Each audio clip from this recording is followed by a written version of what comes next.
ભરૂચના અંકલેશ્વરના કરમાલી ગામમાં ધર્માંતરણનો ખેલ સામે આવ્યો છે। મદ્રેસાના એનઆરઆઈ મૌલવીને હિન્દુ મહિલા પર દુષ્કર્મ ગુજાર્યું છે। મૌલવીને ત્યારે સુગંધી પ્રવાહી પીવડાઈ મૌલવીએ દુષ્કર્મ આચર્યું હોય તેવી આ ઘટના બની।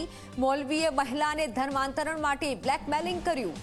કેનેડાનો સિટીઝન મૌલવી અઝવદ બેમાતની ધરપકડ કરી લેવાઈ છે।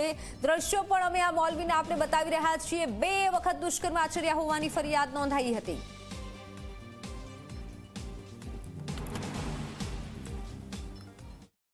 સાંજના સમયે તેમને એક સ્મેલવાળું પાણી પીવડાઈ તેમની સાથે બળજબરીપૂર્વક તેમને શારીરિક સંબંધ બાંધેલા હતા અને ત્યારબાદ મહિલાને અવારનવાર કોલ કરી અને તેને મુસ્લિમ ધર્મ અંગીકાર કરવા માટે અને જો આ કામ ના કરે તો પછી તેને બદનામ કરી દેવા માટેની વારંવાર ધમકી આપતા હોય અમે લોકોએ ફરિયાદ નોંધેલી હતી।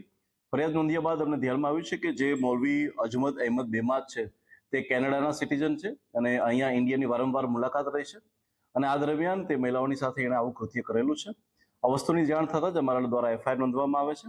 એફઆઈઆર નોંધી અને આરોપીને જેલ હવાલે કરી અને તેના 10 દિવસના રિમાન્ડ લેવામાં આવે છે